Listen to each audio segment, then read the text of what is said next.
अब लिखें।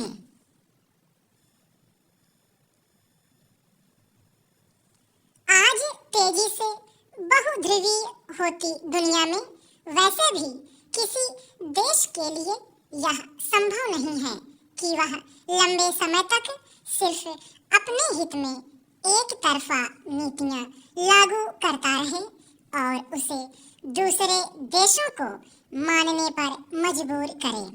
अब आर्थिक से लेकर राजनीतिक स्तर पर शक्ति किसी खास देश में स्थिर या सीमित नहीं है और पिछले 2-3 दशकों के दौरान विश्व में तेजी से नए ध्रुव खड़े हुए हैं। ऐसी स्थिति में महाशक्ति होने के बावजूद अमेरिका वैश्विक सहयोग और परस्पर निर्भरता के सिद्धांत को अपनी ओर से कुछ समय के लिए टाल भले दे, लेकिन उसे पूरी तरह खारिज नहीं कर सकता। यही वजह है कि कुछ महीने पहले अमेरिका के राष्ट्रपति डोनाल्ड ट्रंप ने जिस तरह दूसरे कई देशों से आयातित वस्तुओं पर शुल्क लगाने की घोषणा की थी, उस पर उन्हें दोबारा विचार करना पड़ रहा है।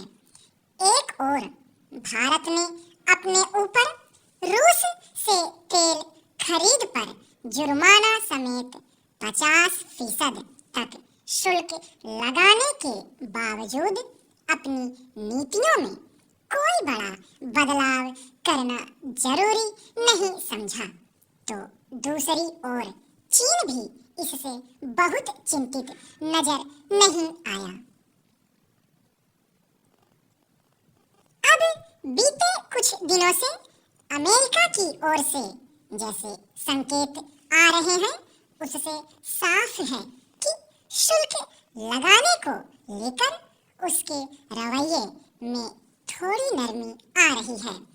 दरअसल दक्षिण कोरिया के बुसान में आर्थिक सहयोग शिखर सम्मेलन के दौरान गुरुवार को अमेरिका और चीन के राष्ट्रपति के बीच मुलाकात के बाद एक दूसरे के साथ व्यापार को फिर से पटरी पर लाने पर सहमति बनी।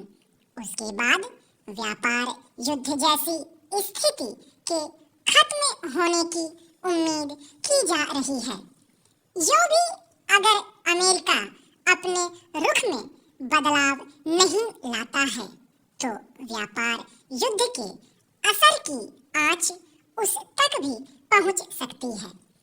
इस क्रम में शी जिनपिंग से बातचीत के बाद ट्रंप ने कहा कि चीन के साथ अब दुर्लभ खनिज के व्यापार का मुद्दा सुलझा लिया गया है। इसके साथ ही अमेरिका की ओर से चीन पर लगाए गए शुल्क में 10% की कमी कर दी गई। बदले में अमेरिका से बड़ी मात्रा में सोयाबीन खरीदने के लिए चीन तैयार हो गया है।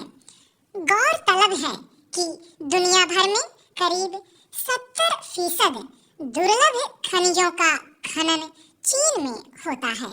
यही नहीं, इसके प्रसंस्करण और निर्यात के लिए भी दुनिया की 90% निर्भरता चीन पर है। यानी संभव है कि इस मामले में चीन की मजबूत स्थिति को देखते हुए ही अमेरिका के रुख में बदलाव आया हो। समाप्त।